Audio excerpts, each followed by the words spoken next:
Muy buenas tardes, queridos idontonautas. Les pedimos un par de minutos para solucionar algunos inconvenientes que tenemos. En un par de minutos iniciamos la conferencia. Gracias por su comprensión.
Muy buenas tardes, queridos idontonautas. Les saluda su amiga Diana Montoya desde el aula virtual de inteligencia dental. El día de hoy con una interesante conferencia patrocinada por nuestros queridos amigos de Dentadec. Es un gusto para mí presentarles al doctor Juan Carlos Romero. Él es cirujano maxilofacial e implantólogo. Muy buenas tardes, doctor, bienvenido. Dejo a los idontonautas con usted. ¿Qué tal? Muy buenas tardes. Muchas gracias por estar tomándose un poquito de su tiempo para este tema, que dentro de mi punto de vista es muy interesante. Gracias a todos los compañeros de I+D. El día de hoy les tengo el tema de cirugía piezoeléctrica. Como ustedes pueden ver, el nombre prácticamente es una charla encaminada a temas quirúrgicos. El objetivo de esta presentación es que ustedes conozcan un poquito las ventajas que ofrece la cirugía piezoeléctrica versus los dispositivos rotatorios.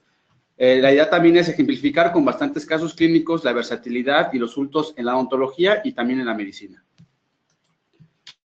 Como todo tiene una historia, los hermanos Curie en 1880 descubren la característica de ciertos cristales que son sometidos a cargas eléctricas de producir vibración y viceversa. A este efecto le llaman ellos efecto de piezoelectricidad. tomado el nombre del griego piesen, que significa compresión. Posteriormente, la industria militar en la Primera y la Segunda Guerra Mundial empiezan a investigar bastante sobre este tema, principalmente para los barcos. Ellos se dan cuenta que a través de la estructura de estos barcos empezaban a tener bastante corrosión, entonces ellos ya empezaban a manipular estos efectos, investigando básicamente esta vibración. En 1945, estudiando algunas cerámicas como el titanato de bario y el titanato de circonio, se dan cuenta que son cerámicas bastante duras y bastante fieles para utilizar en estos dispositivos, ¿no? Bueno, ¿qué es una onda? Una onda es, digamos, la transmisión de energía. Se genera por cualquier perturbación externa que básicamente genera vibración en cualquier molécula en un medio de transmisión.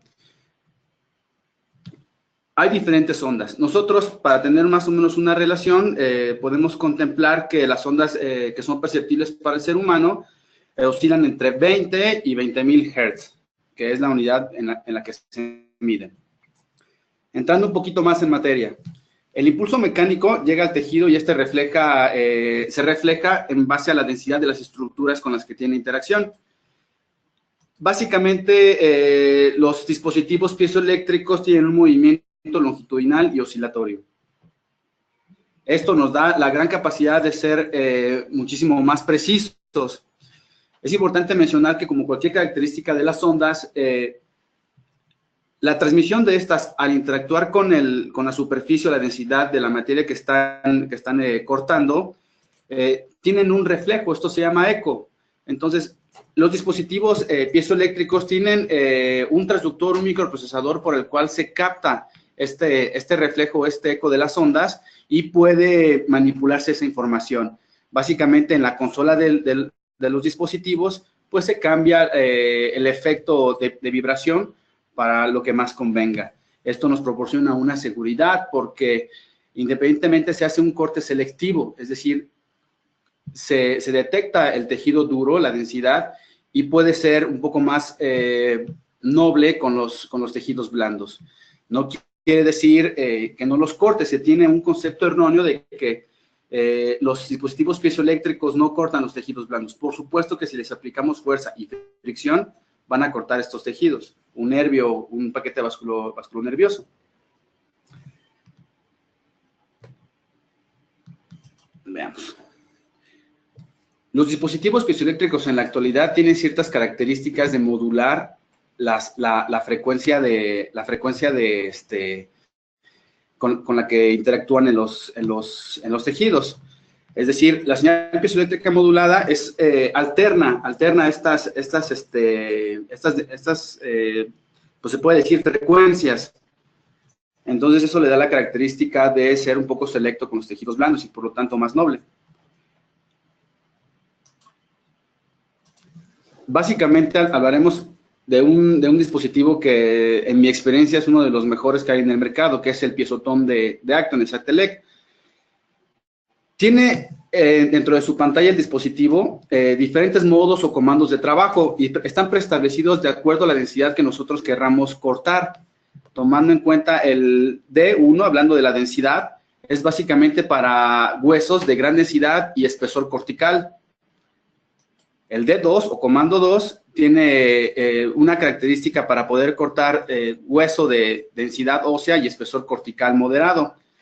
El D3, hay una densidad ósea mediana, es decir, una resistencia un poquito menor, una cortical fina y un hueso esponjoso amplio. El D4 puede estar encaminada a la manipulación de tejidos blandos, a periósteo, a colgajos o a densidades muy bajas de hueso.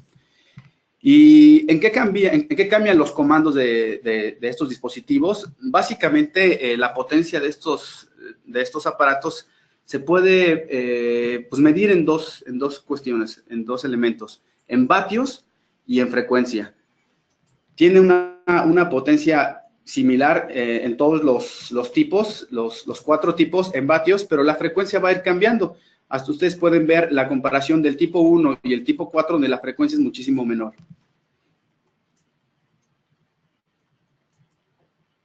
un ejemplo acerca de los distintos módulos, perdón.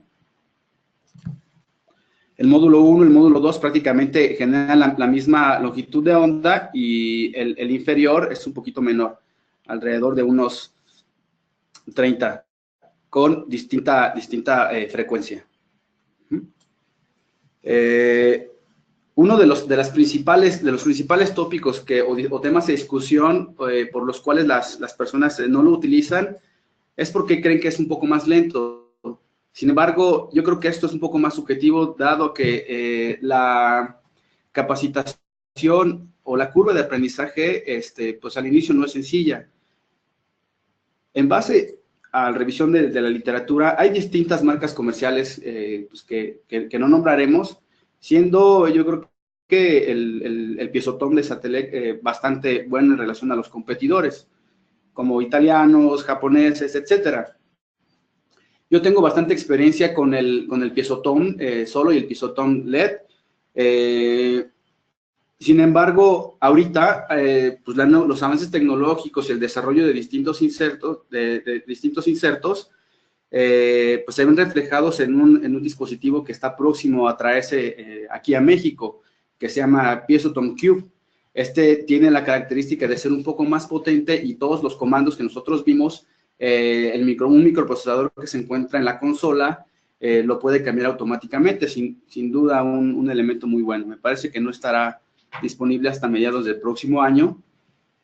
Les sugiero que lo chequen. ¿Cuál es la ventaja, entrando un poquito más en materia, de un dispositivo piezoeléctrico? ¿Qué ventajas me proporciona en relación a un dispositivo rotatorio?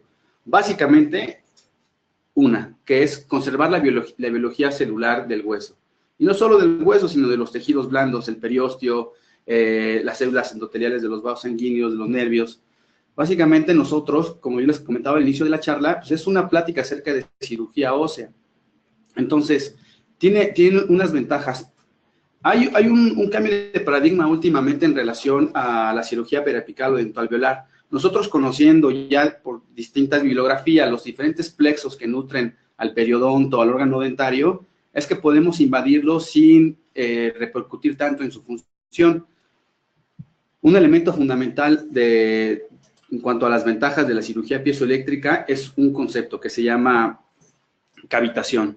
La cavitación, como les dije al inicio de la charla, es un concepto que se inició en la industria naval, básicamente por qué los metales se corroían, por qué los metales se rompían, y esto es debido a que la vibración que producen estas ondas sobre el agua hace que interactúen con las diferentes estructuras, en este caso de los tejidos blandos. La cavitación en la cirugía piezoeléctrica o en la cirugía del hueso nos va a proporcionar un elemento fundamental, que es la coagulación pasiva, digamos, de los diferentes tejidos. Nosotros vamos a tener un campo quirúrgico mucho más limpio, vamos a tener directamente una exposición del factor tisular de la coagulación, sin que quememos, sin que estemos destruyendo las células que ahí se encuentran. Entonces es una ventaja fundamental. Nosotros podemos repercutir todos estos, incluso comprobarlos por diferentes estudios clínicos que se han publicado, donde se han comparado microscópicamente los efectos de la cirugía piezoeléctrica con la cirugía rotatoria, encontrando que hay más viabilidad celular en estos cortes. También se han categorizado, se han medido los efectos subjetivos de los pacientes en relación al dolor, a la parestesia, se ha medido la inflamación, y todos los artículos que se han publicado han tenido tendencia que, sin duda, independientemente de la velocidad del cirujano, proporciona una ventaja sobre los dispositivos rotatorios. Aquí algunos artículos donde comparan en diferentes cirugías. Lo que uno debe de contemplar básicamente cuando tiene experiencia ya con estos dispositivos es el desarrollo y la disponibilidad de estos insertos. Lo cierto es que no todas las marcas comerciales tienen insertos de calidad e insertos que realmente estén hechos para la función de cada clínico. Aquí, específicamente con Piezotom, yo me he encontrado con una gran gama de estos dispositivos, de los insertos.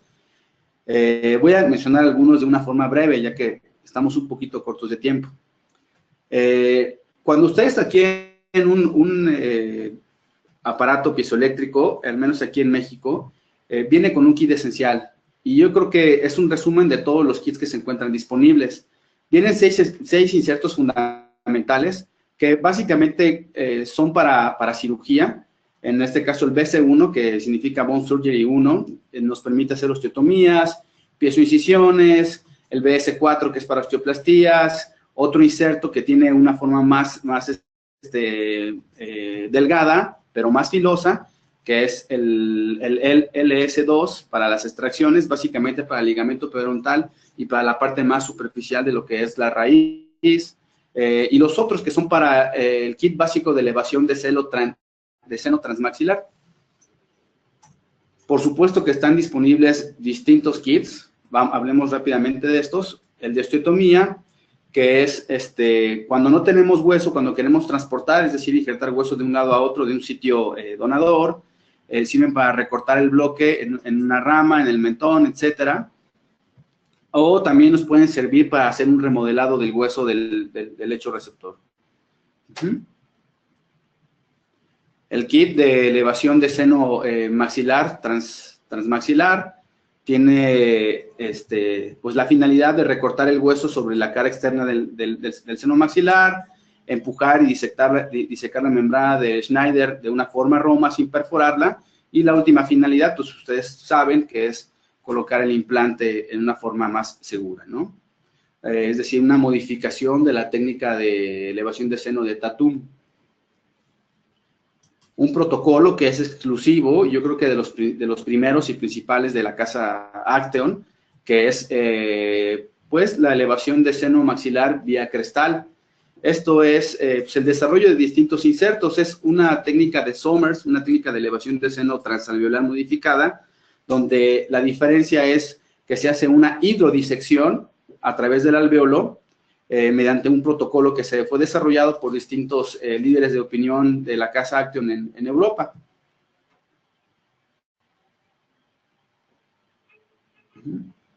El kit de extracción.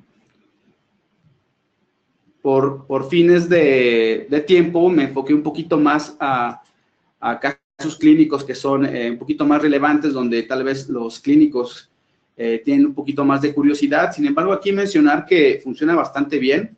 Estos insertos, como uno de los opiniones encontradas, es que son demasiado tardadas estas extracciones. Y no es eso. Repito, insisto un poco más en que la curva de aprendizaje es un poco lenta, tal vez, o no han recibido una buena orientación. Entonces, para hacer la extracción, un detalle, un tip que podemos resumir de esta diapositiva, es angular un poco el inserto hacia lo que es la pared de la raíz, es un poco hacia el cemento, y también inclinándolo un poco para romper las fibras del ligamento periodontal. ¿Cuándo ocuparía yo un kit de extracción de dispositivo piezoeléctrico? Cuando quiero preservar la biología, cuando voy a hacer extracciones implantes post-extracción. Aquí una imagen del kit. Son los mismos insertos, no son diamantados, son un poco más filosos. De estos cabe resaltar el que le da el icono al kit, que es el inserto ninja.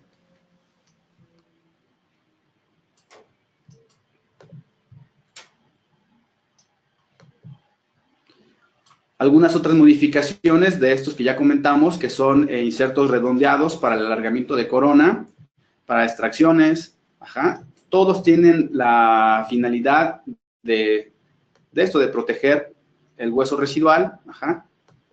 Con esto se puede hacer curetaje.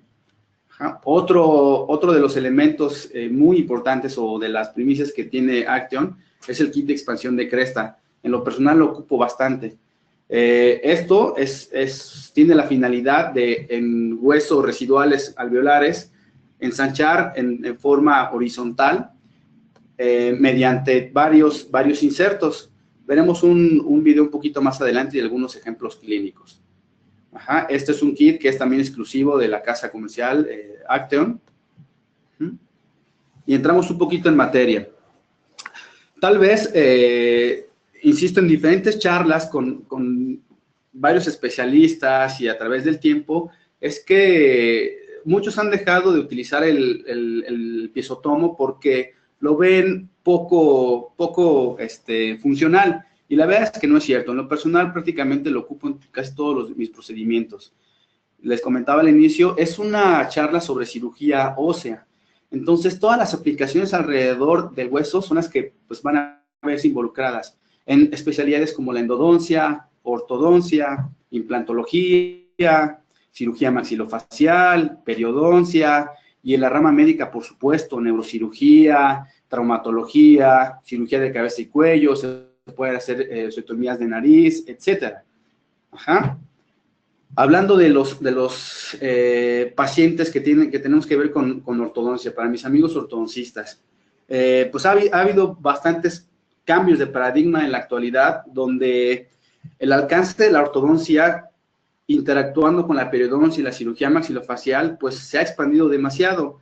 Es aquí el ejemplo claro de los hermanos Wilco, que en el 2001, tomando conceptos de Cole de los años 70, vuelven a meter en boga un protocolo de hacer corticotomías en el hueso, produciendo un fenómeno de aceleración regional, es decir, con los conceptos de la biomecánica, alcanzando movimientos ortodónticos en una forma más rápida, con menos lesión del hueso, sin dejar atrás que es una injuria directa, pero una injuria al hueso controlada. Los conceptos de Harold Frost, también de los años 70 y 90, pues son aplicados completamente a este protocolo de los hermanos Wilco. Sin embargo, ¿ustedes creen que se pudiera mejorar este protocolo? Por supuesto. Ya hasta el año 2007, 2006, que el grupo de estudio italiano, en el caso de Tomás Bercelotti y Dario Bertozzi, sacan una modificación al protocolo de los hermanos Wilco, donde hacen la corticotomía, la lesión sobre el hueso, alrededor de las raíces, pero de una forma más pasiva, una forma más controlada. Esto implica levantar un colgajo de espesor total, tomando en cuenta la salud periodontal de la cresta alveolar y de las papilas, y provocando esta lesión. Otro protocolo que se publicó posteriormente en el año 2015-2016 es un protocolo del doctor Dibart en Estados Unidos, donde ya a su protocolo él ya le cambia el nombre con el nombre de piezoincisión, y que posteriormente Acteon pues ve muy de cerca y desarrolla algunos insertos. Estos insertos también ya están disponibles para el mercado, sin embargo se pueden hacer con cualquier otro inserto sencillo del kit esencial, en el caso de los insertos BSL. Estos protocolos, la verdad que en la actualidad yo ya no ocupo ninguno de los hermanos Wilco, y ocupo estos dos. Cada uno tiene sus indicaciones. Por ejemplo, si yo tengo tal vez apiñamientos sencillos, puedo hacer movimientos un poco más controlados utilizando el protocolo del doctor Dibart, que es básicamente hacer los cortes haciendo una pequeña incisión mucoperióstica, tunelizando todo el proceso alveolar y poder realizar ahí las corticotomías hasta la pared palatina, en el caso del maxilar, cuidando el seno maxilar. Si quiero injertar tejido conectivo, lo puedo hacer. Si quiero injertar hueso liofilizado, también lo puedo realizar si tengo poco volumen. Y en el caso del protocolo del doctor Bertozzi, pues tiene otras indicaciones. En movimientos un poco más complicados, donde quiera hacer una intrusión, una mesialización, etcétera. Es decir, un ejemplo claro donde no puedo hacer una piezoincisión del protocolo del doctor Dibart es cuando tengo un diente anquilosado o enfermedad periodontal bastante severa, donde tengo que levantar un buen colgajo.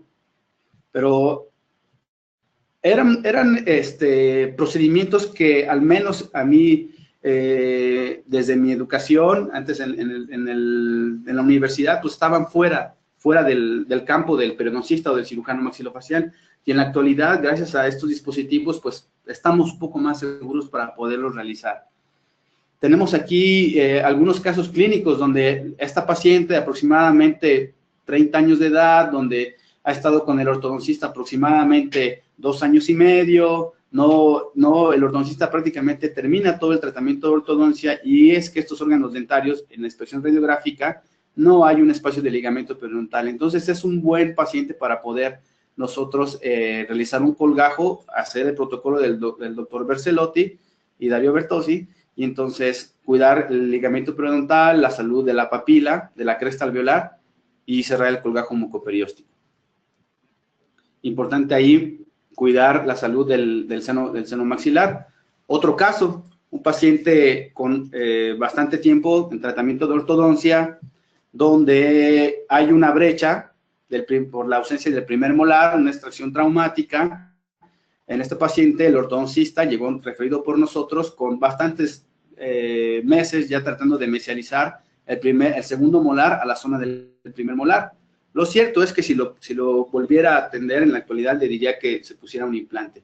Pero bueno, el protocolo que se hizo en ese entonces fue tratar de mesializar el primer molar y el segundo molar a la zona del primer molar y el tercer molar a la zona del segundo. Pero no lo íbamos a poder conseguir porque hay bases óseas y bases físicas. Específicamente aquí, para mis amigos ortodoncistas, saben perfectamente que tengo una barrera anatómica, funcional, que es el seno maxilar.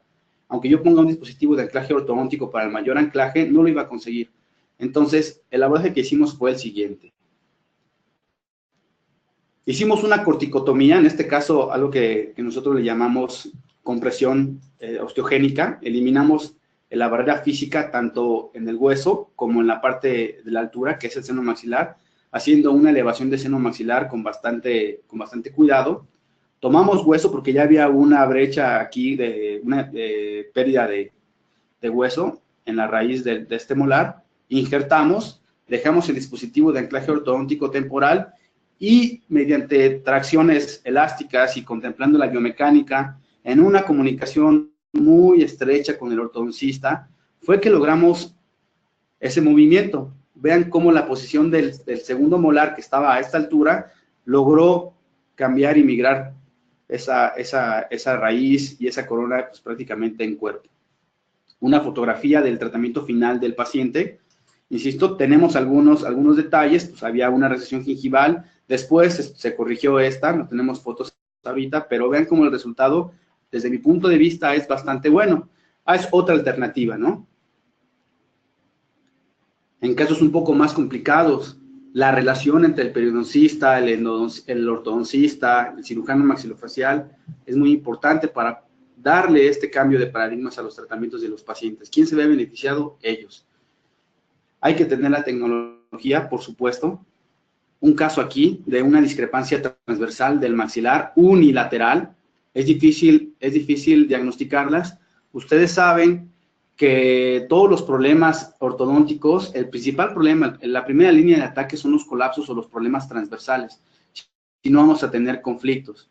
Esta paciente llegó también referida a nosotros. Después de varios tratamientos de ortodoncia, el ortodoncista tenía conceptos bastante buenos e intentó utilizar un aparato de McNamara para hacer una disyunción rápida. Sin embargo, la paciente con 23 años de edad, pues, está registrado que a esa edad la sutura media maxilar o media palatina ya está completamente cerrada. No fue la excepción. Esta paciente, pues, la única opción en ese entonces pues era hacer una corticotomía circunmaxilar, una disyunción maxilar quirúrgicamente asistida, pero bueno, hicimos todo el protocolo, un articulado, un toma de arco facial, articulado de modelos, una cirugía analítica de estos modelos para cuantificar cuánto es lo que íbamos a dar. Y también está reportado acerca de este tipo de osteotomías y del colapso transversal selectivo, es decir, unilateral. Aquí utilizamos unas corticotomías igual selectivas para solamente distraer dentoalveolarmente y ampliar la longitud de ese arco. Repito, no son casos de un solo clínico, hay que ser multidisciplinarios. El dispositivo de anclaje ortodóntico temporal, estas cirugías se hace un setup, se ensayan bastante, porque hacer la cirugía es lo de menos, hacer un buen análisis de la biomecánica con el ortodoncista es lo fundamental. Entonces vamos, aquí les pongo algunos ejemplos después de la distracción dentoalveolar que sufren los órganos dentarios y cómo logramos descompensar ese ese colapso transversal unilateral izquierdo. Posteriormente, elásticos para ir nivelando e ir asentando la oclusión. Una fotografía final. Algunos detalles, la curva de aprendizaje a veces para nosotros también es un poco lenta. Aquí tal vez haría un poquito más de distracción, es decir, un poco más de memoria telescópica, porque todo hueso tiene cierta memoria y hay que contemplar siempre la sobrecorrección de los segmentos a distraer. Otro caso clínico, donde es un paciente claramente que es para cirugía ortognática, sin embargo, como ustedes conocen, mis amigos ortodoncistas, hay que descompensar las curvas de Speed, dar una estabilidad oclusal que se valora con modelos. Sin embargo, en esta paciente llevaba bastante tiempo. Ya teníamos, el ortodoncista había utilizado un Hyrax, había utilizado diferentes arcos utilitarios aquí y no lograban el ensanchamiento de este arco ni la intrusión de estos dos órganos dentarios posteriores. Así es que recurrimos al mismo abordaje, utilizando el piezotón, cuidando la celularidad de esta región. Tenemos una barrera física interpuesta que es el seno maxilar y utilizamos esto, dispositivos de anclaje ortodónticos temporales anclados a la apófisis piramidal de lo que es el maxilar, hueso denso, esta barra anclada con 2 o 3 tornillos y de una forma telescópica anclada a lo que es la barra o el tubo de los dientes que querramos nosotros anclarnos, porque el movimiento iba a ser de estos dos órganos dentarios. Y vean como aquí la elevación del seno maxilar fue para eliminar esa barrera física. Está reportado en los artículos. Estos son casos que están próximos a su publicación. Cerramos lo que ustedes conocen siempre, un colgajo mucoperióstico, unir de nuevo este periósteo, no perforar la membrana de Schneider para no tener complicaciones. Los principios básicos de incisión y de cirugía elementales. Poco a poco la biomecánica, un dispositivo de anclaje ortodóntico temporal. Siempre que veo estos casos, encuentro errores. Creo que los errores siempre es autoevaluaciones para mejorar. Aquí tal vez utilizaría otro dispositivo o un dispositivo colado para tener un vector independiente de estos dos órganos dentarios, porque si ustedes pueden ver, en esta fotografía se intruyó más el primer molar que el segundo molar, pero no pasa nada. Conseguimos el resultado. Y bueno, las fotografías clínicas de la oclusión postoperatoria después de la cirugía ortognática. No es un caso tan ideal, pero hay una buena interdigitación y se logró el resultado, la estabilidad oclusal. Yo creo que el 60 o 70% de las personas que compran un piezotón van encaminados a cirugía sobre implantes y a la cirugía que está alrededor de estos implantes. Hablemos un poco de cirugía preprotésica, que en general es la cirugía que se realiza para el acondicionamiento del proceso alveolar para la rehabilitación posterior y la podemos básicamente desglosar sobre lo que son procedimientos para el aumento del proceso alveolar. Incluyen injertos óseos, elevación del seno maxilar, vestibuloplastías, etc. Nosotros nos vamos a abordar sobre la cirugía que tenga que ver con la manipulación del hueso.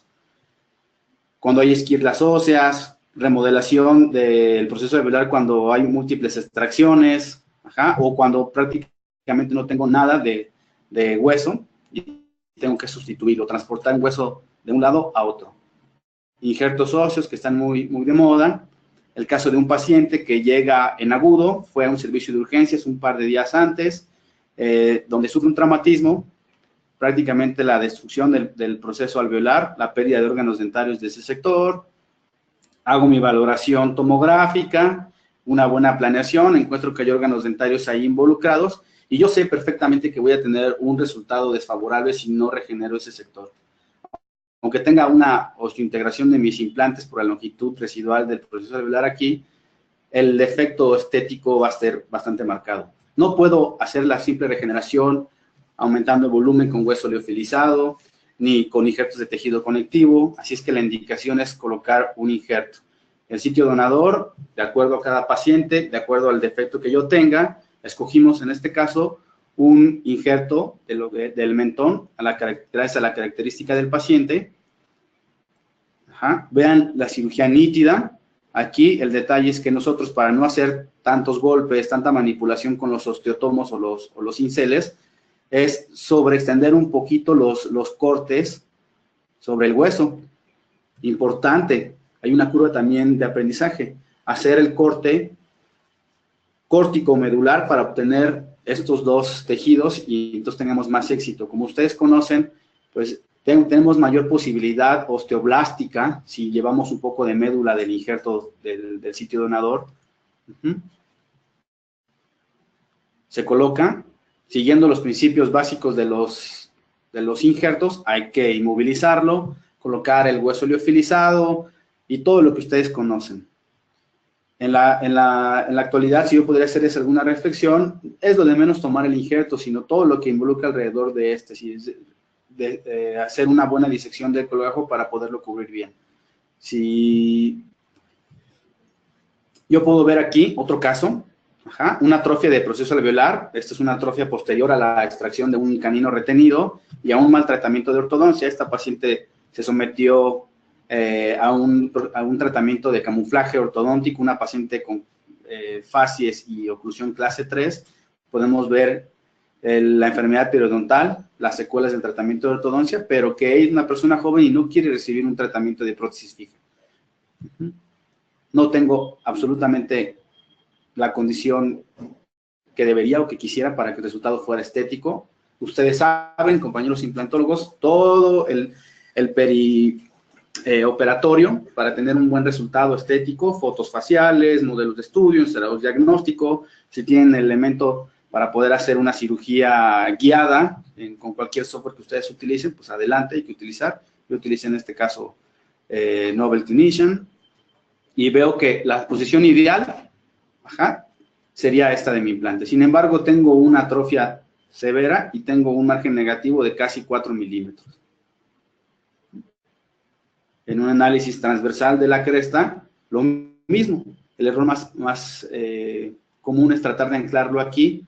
Por supuesto que puedo utilizar varias soluciones protésicas como un núcleo personalizado, pero bueno, o angulado. Sin embargo, nosotros consideramos que no era un buen tratamiento. Puedo ver el estado de las papilas de la cresta alveolar de los órganos dentarios adyacentes. Entonces, en cuanto yo abra un colgajo, voy a tener un colapso bastante severo.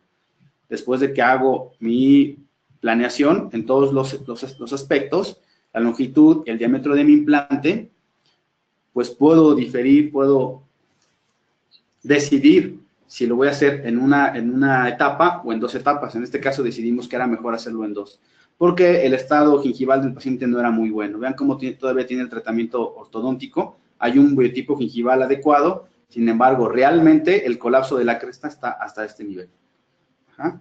Hago mi buen diseño del colgajo, aquí ya se hace un poco más evidente la recesión del proceso alveolar, no hay unas crestas adecuadas. Entonces, si yo hubiera colocado el implante en esa misma situación clínica, iba a ser un pobre resultado estético.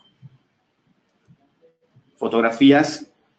Decidimos aquí, por la fisiología del paciente, por la anatomía del paciente, que tenía una mayor cantidad de hueso donador en el proceso, en el mentón. Entonces, decidimos hacer un injerto de mentón. De nuevo, la utilización adecuada del piezotomo de estos insertos, el BS, que a los que hacemos cirugía sobre hueso, es el caballito de batalla. Podemos ver aquí en la imagen cómo está graduado cada 2 milímetros. Entonces, en mi examen tomográfico puedo ir un poco más de la cortical del mentón para obtener hueso córtico medular, ¿no? Insisto, la curva nos enseña un poquito a que no puedo estar cincelando de más porque puedo romper el injerto. Entonces, lo sobreextiendo un poquito más en los cortes horizontales y verticales. Y puedo tomar todo el que yo quiera.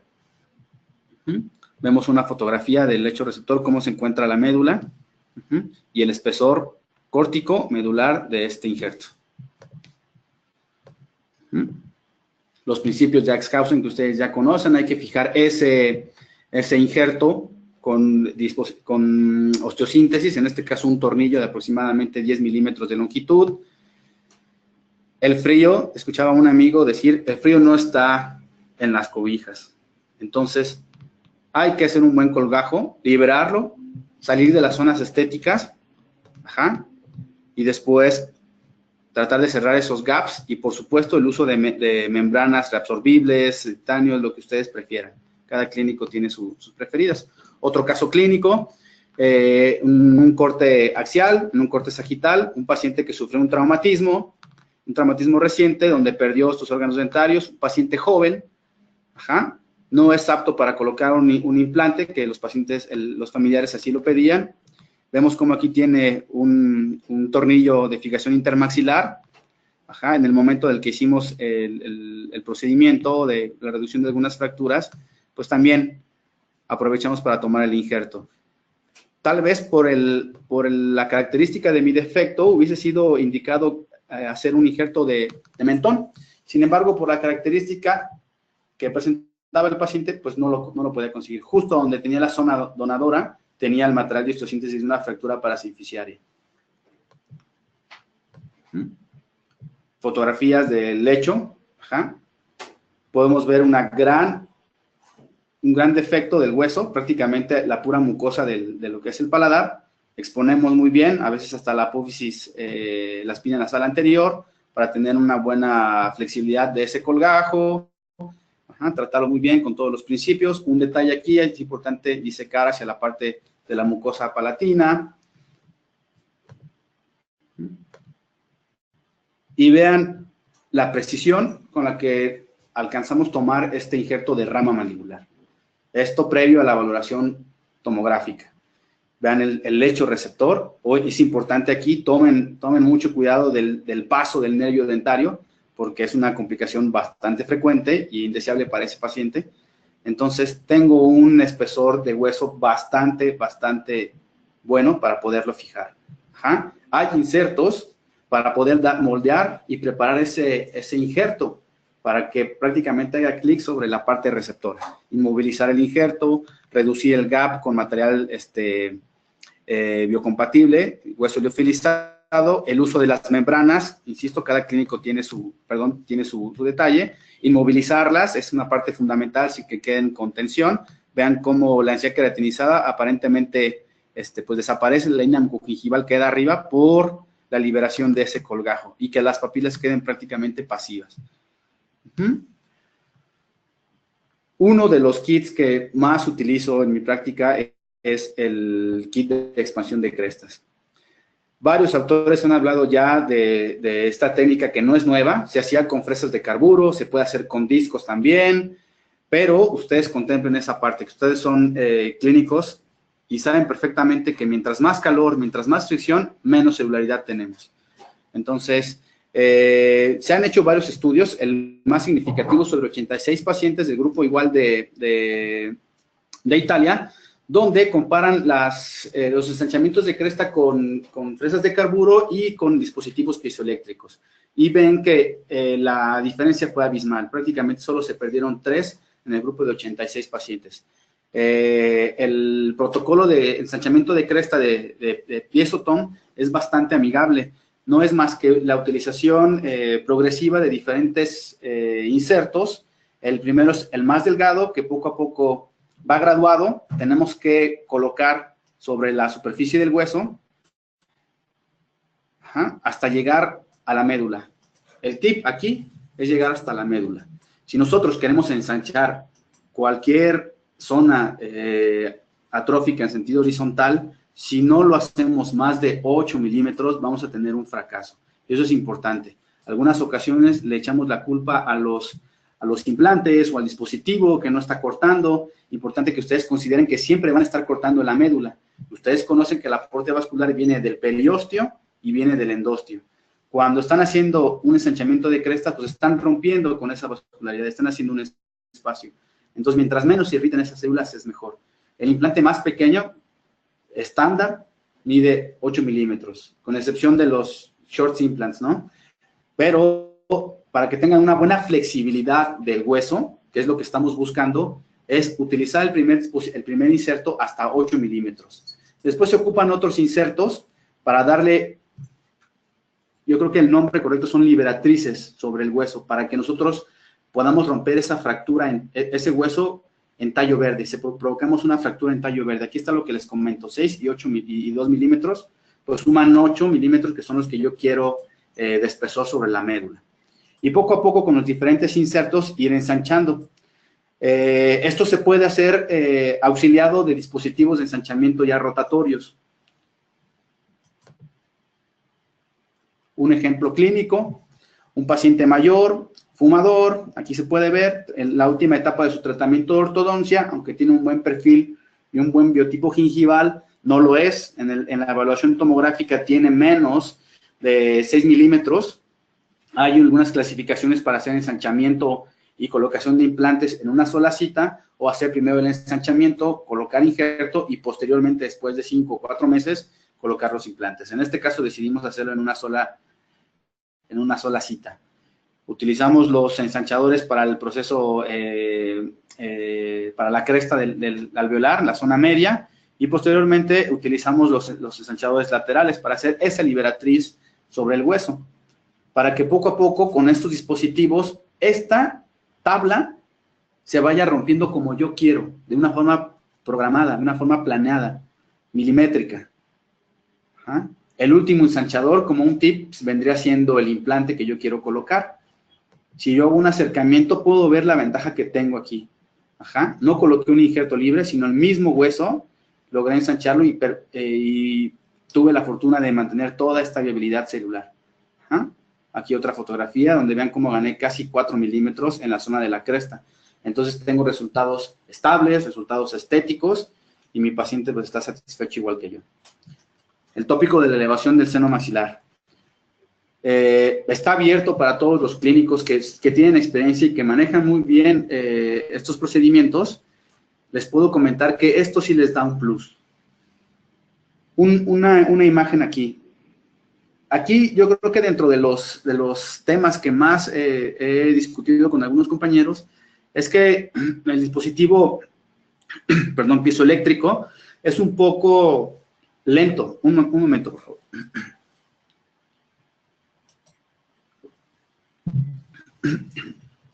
Es un poco lento.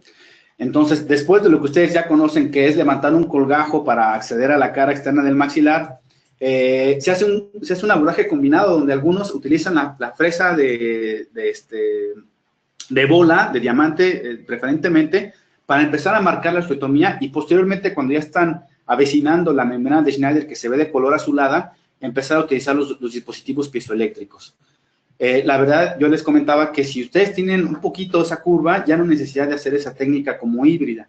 Y la finalidad, insisto, ya la conocen, es exponer en una forma traumática la membrana de Schneider con este inserto, que es un inserto como en forma de pata de elefante, y disecando esta membrana poco a poco con movimientos controlados, y posteriormente utilizar las cucharillas que ustedes saben utilizar.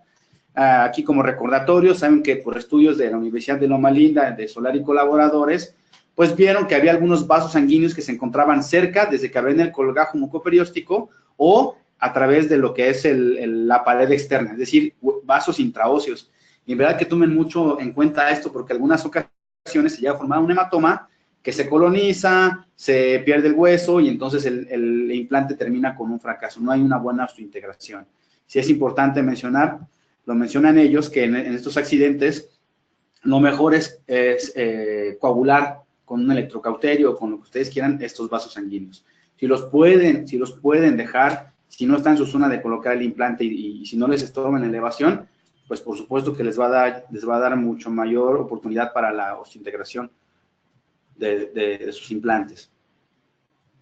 El protocolo, les comentaba, se utilizan distintos insertos, el 1 y el 2 para hacer la membrana. Ustedes saben que se puede hacer en una forma directa o diferida, dejando una pared en la cara externa. Yo prefiero hacerlo así, y posterior el inserto, el último inserto, lo apoyo en esa pequeñita ventana de hueso que posteriormente va a ser el piso del seno maxilar, hasta después utilizar mis cucharillas. También puedo colocar otro inserto, el inserto que les comentaba, que tiene una forma de palita, que me ayuda un poquito a disecarlo. No lo utilizo, prefiero hacerlo un poco más manual, con mis cucharillas, que perfectamente ustedes conocen, y que no deben faltar en mi armamentario. Algunos ejemplos clínicos. Lo que era la cara externa ahora va a ser el piso, tomando en cuenta, siempre haciendo sus maniobras de Valsalva para ver que esté íntegra esa membrana de Schneider, colocar los implantes, hacer la regeneración. Hay un tópico acerca de colocar membranas, colocar hueso, qué tipo de material es el mejor. Lo cierto es que la integridad de esa membrana debe de procurarse todo el tiempo. Si espaceo muy bien, si tengo una buena planeación protésica, pues puedo conservar la papila. Ajá. La finalidad es esta. Y aquí sí quiero tomar pues unos minutos porque no hay estudios en humanos hasta la fecha que me puedan decir o asegurar que el hueso que yo coloqué, el hueso liofilizado, la hidroxiapatita, se generó, se convirtió en hueso medular sano. ¿Ok? Lo que sí está comprobado, en base a los consensos de elevación de seno maxilar, es que si no llegamos hasta la pared medial, entonces puedo tener más posibilidades de que esto fracase. Algunos casos clínicos, mi cirugía, aquí la estoy planeando, no tengo una buena cantidad de hueso, menos de 5 milímetros, según clasificaciones de Carmish o la que ustedes utilicen, yo estaría pensando en hacer una instauración de los implantes diferida. Primero hacer la elevación de seno maxilar y posteriormente colocar el implante. Hacemos el colgajo, salvando las papilas, los principios básicos sobre hueso sano, visualizando lo azulado de esta membrana, los vasitos sanguíneos. Dejo esta parte, como les comenté previamente, lo que era la pared ahora se convirtió en el techo. Coloco mi hueso, coloco la membrana de interposición, esto sí está muy documentado. Hay que colocar una membrana, una membrana de colágeno de preferencia reabsorbible entre la membrana de Schneider y el periósteo de mi colgajo. En lo personal, yo no fijo aquí no fijo la membrana, hago un lecho receptor sobre mi colgajo y es muy importante reposicionar esta estructura que les dije al inicio, y ustedes saben que el periósteo es un potencial regenerador. Ajá, la estructura que ustedes prefieren, yo en este caso utilicé nylon. El resultado posoperatorio, tomográfico, no estoy seguro si esto es hueso sano o si todavía es injerto, ¿no? Hay una controversia aún así. Ajá. Sin embargo, cuando colocamos el implante, pues tuvimos un éxito, ¿no? Esta es la situación 8 meses después, donde en la instrumentación encontré muy buena densidad, muy buena resistencia, colocando el implante en una forma adecuada y teniendo una muy buena estabilidad. Si contemplamos una comparación entre la proyección tomográfica, guiada, aquí pues, es muy similar, ¿no? Una buena planeación hace tener más éxitos. Y todo un tópico acerca de la elevación de seno maxilar. Ustedes conocen que en la medicina hay niveles de evidencia clínica. Yo les puedo decir que todo lo que se ha hecho sobre el seno maxilar no tiene una evidencia tan fiable, porque todo ha sido sobre opinión de expertos, nunca ha habido exámenes, estudios, metaanálisis aleatorios, donde sobre humanos alguien se deje biopsiar ese sector y sea estudiado histológicamente. Sin embargo, se han hecho, por supuesto que se han contemplado todos estos consensos. Entonces, aquí es algo importante, que da primicia a uno de los abordajes que tiene Piezo Action, con el Piezotom, que es la elevación de seno maxilar por vía alveolar con hidrodisección. Entonces, lo que nosotros podemos resumir de estas bibliografías de seno maxilar es que es indispensable el injerto, es indispensable llegar hasta la pared medial, y el uso de membranas, al menos aquí en las técnicas abiertas o de Tatum, era indispensable. Ajá. Una modificación a estas técnicas es la de transalveolar, que es la de Somers, que ustedes ya la conocen, que es instrumentar unos milímetros antes de la membrana de Schneider, en base a percutores y condensadores, irla levantando para romper solo ese sector, y nos haga espacio para nosotros colocar esos implantes o el injerto, si va a ser diferido a la colocación de estos. Entonces, un grupo de expertos que yo les comentaba de Europa, de Action, desarrolla algunos insertos. el doctor Treadham, Kurek y Weinrich. Estos doctores, en base a su experiencia clínica, empiezan a hacer modificaciones con el piezo y diseñan un inserto que tiene la finalidad de hacer una hidrodisección por el alvéolo. En esta hidrodisección se empuja en forma planeada esta membrana de Schneider y posteriormente con una serie de casos clínicos publican sus resultados con un éxito pues, bastante aceptable. Yo creo que es una alternativa bastante confiable, requiere de una curva de aprendizaje, pero no hay que descartarla, porque en base a después otras casas comerciales sacaron dispositivos que varían un poquito sobre esta misma técnica. En lo personal tiene las ventajas de que el hueso conserva toda vascularidad y que son movimientos controlados. Insisto, no es sencilla, implica llegar a la parte más próxima del seno maxilar, hacer la hidrodisección, colocando una porción de gelfoán o de algún material de interposición por si se llega a perforar la membrana de Schneider. Aquí vemos, se impacta. Todo lo que entra de agua tiene que salir por estos puertos. Uno de los temas de discusión era que nada más era para 1 o 2 órganos dentarios, se puede hacer para una brecha de 3 o 4 dientes utilizando varios puertos, ¿no? Esto ya se los dejo un poquito de discusión, pero creo que es una herramienta que pueden ustedes utilizar en el futuro. Aquí está el resumen de lo que es el estudio de los doctores, que es la elevación de seno ultrasónica por hidrodisección o hidrodinámica.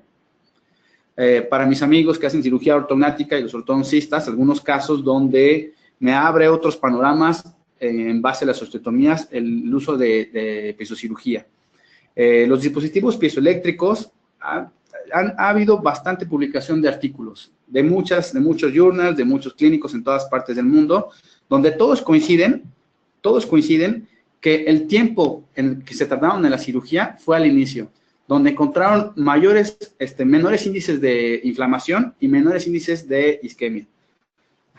Un estudio bastante bueno y bastante completo en el 2008, donde comparan pues los resultados o la interacción de las osteotomías con el aporte sanguíneo, el tiempo que se requirieron, el daño de estructuras vasculonerviosas. Y encontraron que no, que prácticamente era un tema más subjetivo. Algunos casos, en casos complicados donde tenemos que hacer nivelaciones, en el caso de esta asimetría maxilomandibular, en el estudio tomográfico, no les pongo todo el análisis clínico cefalométrico porque saldría fuera de nuestro tema, pero bueno, aquí logramos un campo operatorio. Vean como ya tengo algunas osteotomías, la osteotomía inferior, en este caso hicimos una osteotomía Lefort asimétrica de impactación izquierda, y vean cómo puedo estar trabajando prácticamente como si no hubiese estado haciendo nada, con una coagulación excelente en vivo. O sea, el paciente prácticamente, el procedimiento se hace de una forma muy limpia, ¿no? Son cortes muy milimétricos, muy controlados, no tienen que poner resistencia. Una fotografía clínica de la intrusión del maxilar asimétrica, y vean cómo prácticamente me da la exactitud de cualquier otra sierra, reciprocante u oscilante. En algunos otros casos, donde las osteotomías van a ser un poquito más complejas, esta paciente con exceso vertical y clase 2, el análisis facial clínico que se tiene que realizar, la exposición de lo que es la cara externa del maxilar. Y bueno, les puse estas diapositivas para que vean que en este caso utilizamos otro dispositivo piezoeléctrico, un dispositivo que está diseñado para cortes de vertebrales y de columna, un poquito más pesado, y comparar básicamente que el tiempo de lo que es la cirugía es igual que tal vez con alguna sierra rotatoria. Si tal vez llego a tardarme un poco más, las ventajas en el posoperatorio son muy evidentes. Una fotografía, un acercamiento, también pudimos hacer los cortes en hueso más denso, en lo que es la rama y el cuerpo de la mandíbula, en este caso de osteotomías sagitales de rama bilaterales. Vean cómo se hace el corte perfectamente, haciendo las angulaciones que yo requiera. Estos cortes implican un poquito más de tiempo de experiencia, la apertura de lo que es la rama para hacer el avance en este caso. Ajá. Y ojo con esta. Una osteotomía del mentón donde prácticamente tengo el hueso más compacto en la región de la mandíbula. Como prácticamente los movimientos pues no son de fricción, no son de recargarse, sino nada más de va y ven. Todos los dispositivos piezoeléctricos funcionan iguales. La desventaja de este dispositivo, tal vez si me permiten mencionarlo, es que no es viable para el clínico en su consultorio. Es un dispositivo bastante caro. El antes y el después. Abre un panorama mucho más seguro para las osteotomías en el caso de disyunciones quirúrgicamente asistidas, la osteotomía de la cara externa del maxilar y la exactitud y la finura que puedo obtener, y la seguridad sobre la cirugía media de lo que es sobre la osteotomía media del maxilar. Por supuesto que puedo hacer con mayor seguridad osteotomías segmentarias, donde todos los que han hecho cirugía ortognática y más osteotomías como este tipo, osteotomías segmentarias, tenemos miedo a la isquemia y a la vascularidad que representa aquí perderla en estos pacientes, ¿no? Se nos puede necrosar toda la premaxila. Aquí lo podemos hacer en una forma más segura. No solo esas, osteotomías en flecha, osteotomías en maxilares, osteotomías de Ford en 3 o en 4 segmentos, en este caso aquí separando un poco la premaxila para un movimiento de descenso e intrusión. Osteotomía sobre la parte más densa de lo que es el hueso, no toma más de los minutos que tomaría con una sierra reciprocante cuando ya tenemos el entrenamiento necesario. Algunos consejos o algunos tips que yo les podría dar en base a mi experiencia. Uno, que es el principal, no activar la pieza de mano mientras el inserto se encuentra en contacto con la zona objeto de la intervención. Les comentaba que el efecto piezoeléctrico es que llega una corriente eléctrica por aquí, hace vibrar a los arillos de cerámica, esta vibración se transporta a lo que es el inserto capta la superficie o la densidad del hueso por este principio del sonar o este principio del eco, se regresa por esta vía y un microprocesador en la consola puede regular la frecuencia con la que es conveniente cortar ese hueso. Si nosotros tenemos contacto con alguna otra superficie como el separador que es metálico, no tendremos la optimización para utilizar el dispositivo. Aplicar una presión suave y constante al inserto para su mayor eficacia. No es hacer una fricción, no es hacer presión sobre la parte del hueso. Debemos permitir la libre vibración. Esto es muy importante, tener separado mi colgajo, sin que ni con el vidrio, ni con el alegra, ni con el separador tenga esa interacción. Un consejo igual, hay que desprogramar lo que es la pieza cuando entremos a hacer la primera osteotomía.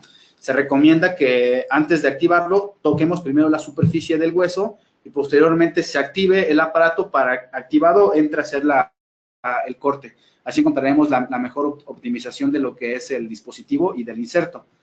Al inicio, cuando uno puede observar sus insertos calcinados o manchados de color negro, es que algo está sucediendo mal, estamos recargando de más. Se calienta la pieza y se puede dañar el inserto, sin mencionar el daño a la superficie del hueso. Debe permitirse que el inserto vibre libremente, como les comentaba. Si se bloquea en contacto con algún tejido, podría sobrecalentarse. Eso es lo que pasaría realmente si nosotros lo contactamos con estructuras metálicas. Consejos especiales para casos complejos. Quiero mostrarle unos cuantos casos. En este caso, una paciente con una mordida abierta, caso de cirugía ortognática, una simetría mandibular, una hipoplasia en sentido anteroposterior, en sentido vertical, y en sentido transversal. Claro, mayor inclinación del ángulo plano mandibular, aquí la cirugía virtual que hicimos, la cirugía analítica de modelos, donde tengo esta cuantificación de estos movimientos. Entonces, el abordaje era hacer una osteotomía de Lefort de avance, de descenso y ensanchamiento transversal. Lo que llamamos nosotros un reposicionamiento tridimensional del maxilar, y por supuesto que la característica clínica de la paciente es un maxilar demasiado corto, donde el tejido gingival es pobre, donde no hay una buena barra de densidad queratinizada y los movimientos que necesita la paciente son complejos.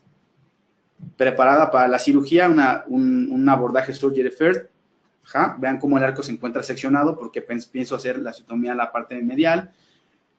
Me voy un poquito más de confianza, tengo una apertura mayor, una confianza total de hacer estas osteotomías porque estoy cuidando toda la celularidad del hueso, ¿no? Aquí el corte bastante simétrico, bastante planeado. Ajá. Y vean cómo, ajá, tengo la brecha inicial de esta paciente. Todos tenemos un poquito de, pues sí, de cuidado o de temor sobre estos procedimientos porque sabemos perfectamente que la isquemia de aquí va a ser muy, muy alta y tenemos el riesgo de que pierda órganos dentarios. Ustedes imaginen el resultado de esta paciente o la expectativa que tiene y posteriormente nosotros le decimos que va a perder estos órganos dentarios, cuando la paciente va por un resultado estético y funcional, pues no es. Es una cirugía programada, pero vean, accidentes y eventualidades las tenemos todos. Esta es una fotografía de la paciente 3 días después del procedimiento, una cirugía bimaxilar, y donde el edema, ahora sí corroboró lo que dicen los artículos, es muchísimo menor a utilizar dispositivos rotatorios. Y la fotografía clínica de esta encía posterior a la cirugía.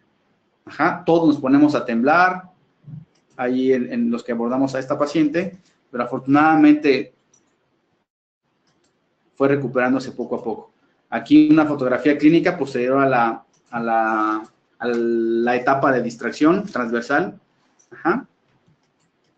No podría haberme, híjole, no me pude haber atrevido a hacer estas osteotomías o tener esta seguridad si hubiese hecho con algunos otros dispositivos.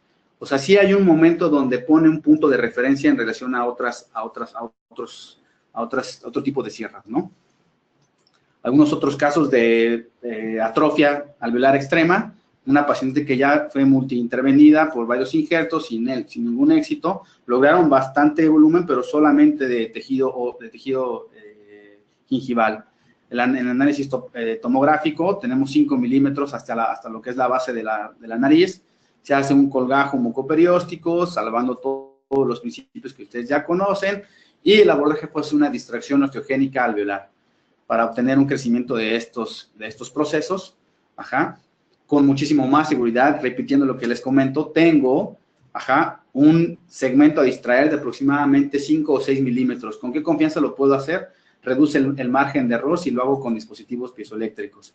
La instauración y el adecuado vector del distractor. Aquí una fotografía clínica donde se aprecia ya la fractura total de ese segmento, la colocación del distractor, ajá, el cierre hermético, ajá, del periósteo, es importantísimo, la situación clínica, bueno, situación radiográfica inicial y el posterior a los 12 milímetros de distracción. Vean qué increíble. Todo el hueso que se distrae tiende a reabsorberse, más bien a llegar a su posición inicial. Hay que contemplar la sobrecorrección en el postoperatorio. Vean cómo se está generando hueso. Cuando hay que quitar el distractor, cuando el hueso se vea blanco, lo podemos corroborar tomográficamente. Ahí vamos, no es momento de quitarlo todavía. Ajá. Posteriormente a una nueva tomografía o una radiografía periapical, en el momento en el que quitamos el distractor, colocamos los implantes, escoger lo que ustedes ya saben, son principios también. Un implante que sea noble con el tejido que no es de máxima calidad, pero que me puede perfectamente integrar un implante. Vean cómo el hueso que se obtiene es un hueso de muy buena calidad. Otros abordajes para el cirujano maxilofacial, el cirujano de cabeza y cuello, para cirugía de articulación temporomandibular, en este caso una luxación recidivante crónica, que ustedes saben que después de tantos abordajes de manejos conservadores con inyección de agentes esclerosantes, de sangre autóloga, la cápsula y todo esto no genera una fibrosis, y el único abordaje que nos puede eliminar el problema es una eminectomía. El abordaje preauricular, que mis amigos cirujanos maxilofaciales ya conocen, la exposición de lo que es el plano óseo, la cápsula, la articulación temporomandibular y el menisco articular. Vean con qué facilidad y con qué seguridad muchísimo mayor a una sierra oscilante o reciprocante es que pude hacer la osteotomía o la eliminación del tubérculo articular.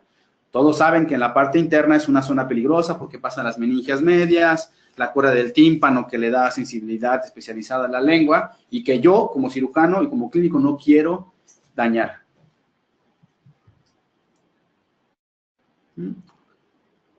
Vean, movimientos de vaivén, movimientos finos, movimientos sencillos, nada de fricción. Esto fue lo que cortamos. Y el posoperatorio, bueno, de la paciente un poquito, aquí está, la situación clínica de la articulación, la luxación y autorreducción de ese menisco y de ese cóndilo. Para patologías específicas, condilectomías altas o resecciones, me ayuda muchísimo. Entonces, es una herramienta muy versátil en la articulación temporomandibular. Y algunos otros ejemplos clínicos y médicos, en este caso en pacientes con granulomas centrales de células gigantes o tumores pardos, son pacientes que tienen insuficiencia renal crónica y desarrollan un hiperparatiroidismo y por lo tanto trastornos sobre el hueso. Estas lesiones son lesiones que son altamente vascularizadas. A la histología son granulomas centrales de células gigantes. Entonces lo que queremos o que esperamos normalmente en estas cirugías son sangrados considerables. La herramienta que nos ofrece el piezoeléctrico con la cavitación hace que todos estos pues tumores, todas estas patologías puedan disecarse de una forma más segura y mucho más confiable para todos los pacientes. Aquí algunas fotografías clínicas. Quiero resaltar, vean el abordaje, cómo en el lecho quirúrgico hay muy poco sangrado. Pues muchas gracias, amigos. En general, las conclusiones que yo pudiera llegar, espero ustedes también, sobre la cirugía piezoeléctrica es que ofrece una ventaja mucho mayor en comparación con la cirugía realizada con dispositivos rotatorios, no solo en las osteotomías, sino en todos los tejidos adyacentes. La velocidad no es un factor en cirugía. Un buen cirujano experimentado, un periodoncista, sabe perfectamente que tardarse unos minutos más no me va a llevar una gran diferencia en relación a tener cuidado con todas mis estructuras. Les agradezco su tiempo y muchas gracias. Espero haya algunas dudas. Listo. Muchísimas gracias, doctor Juan Carlos Romero, por esta interesante información que nos compartió el día de hoy. Les recordamos, queridos odontonautas, que con su conexión en la plataforma se acredita directamente su CADI y lo verán reflejado máximo en 48 horas. Y a quienes nos hacen favor de acompañarnos vía Facebook o YouTube, les pedimos ingresar a www.inteligenciadental.com/CADI. Aquí podrán acreditar su constancia de asistencia digital, podrán hacer cambios si es necesario en sus datos de registro y también podrán imprimir la relación de los CADIs que tienen acreditados hasta el momento. Doctor, ¿le parece bien si continuamos con la sesión de preguntas y respuestas? Claro, por supuesto.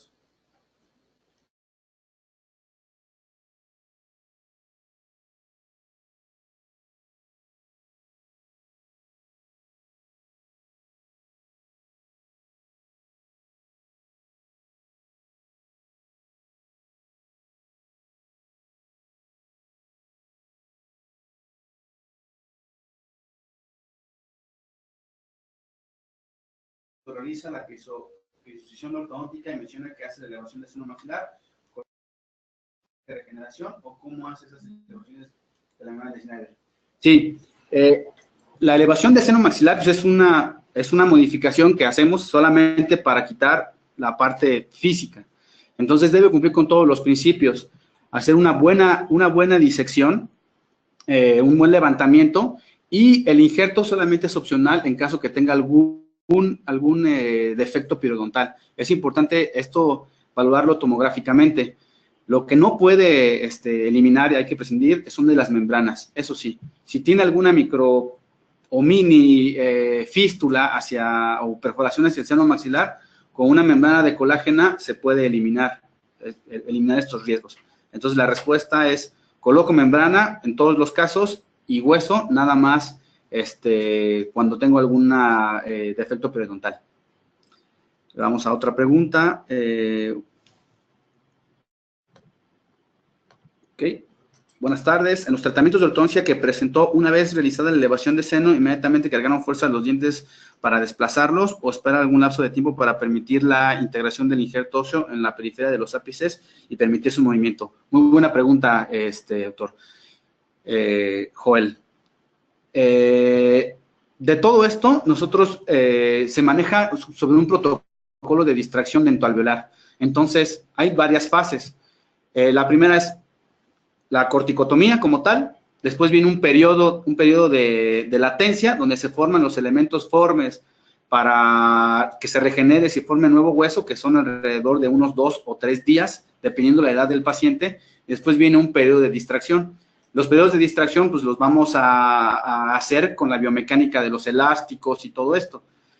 Si es un paciente joven, yo quiero hacer una intrusión, una meselización, entonces espero alrededor de unos 5 a 7 días. Entre pacientes de 20 y 30 años, una semana por mucho. Y posteriormente, ustedes tienen que más o menos manejar la biomecánica, que no exceda más de movimientos de 1 milímetro al día. Espero haya contestado tu pregunta, doctor Joel. 3. ¿Qué kit de fijación utiliza para hacer la fijación del injerto en bloque del mentón o de rama? Yo trabajo con la casa comercial de Sintes, entonces, de acuerdo a cómo tengas tú el perfil de tu hueso, puedes colocar sistema 1.5 de tercio medio o sistema 2.0 para mandíbula.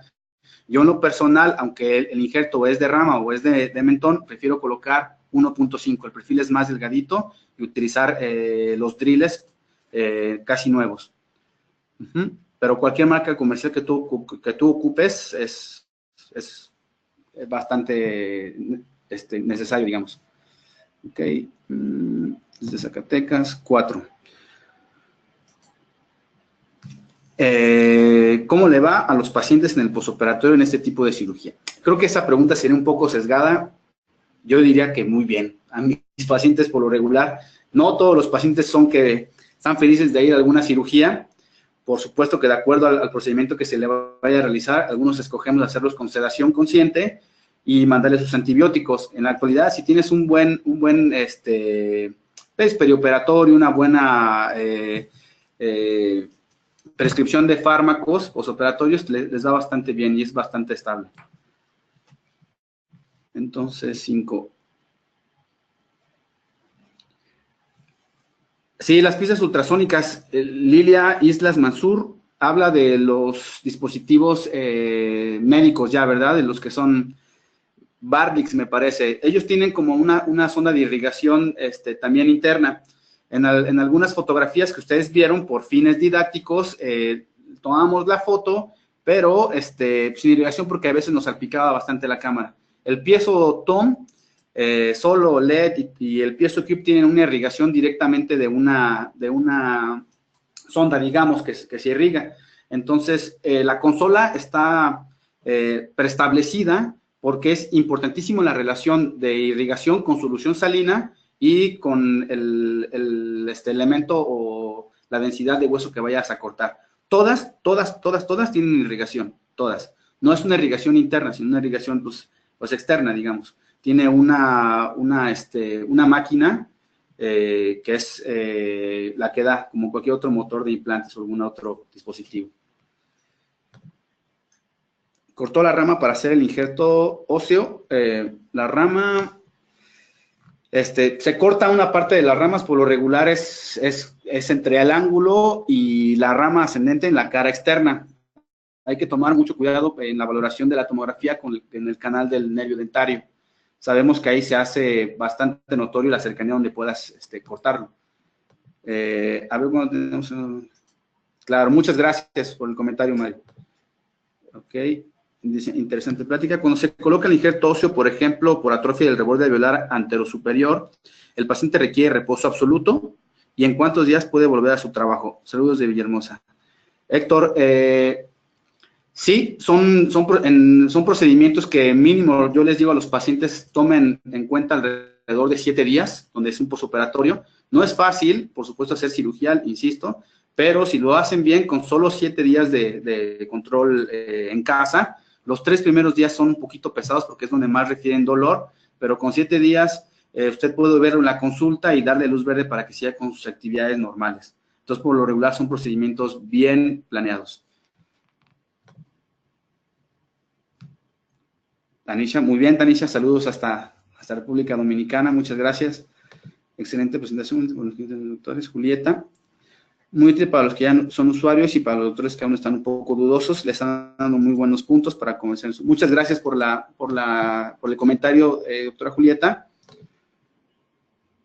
Usted, el doctor Armando Arroyo, usted sabe que hay órganos dentales sumamente duros, terceros molares. ¿Qué tan efectivo es el piezoeléctrico? Sí, implica un poquito más de paciencia. Les decía yo que para hacer la sección o las odontosecciones, hay un inserto que desarrolló Action que se llama inserto ninja. Es un inserto que viene un poco dentado y los movimientos son los mismos. Aquí es importante mencionar que es un poquito más denso que lo que es el hueso. Entonces, implica un poco de paciencia, pero es totalmente efectivo, doctor.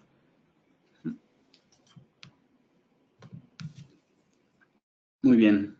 Creo que vamos a ir bien con las preguntas.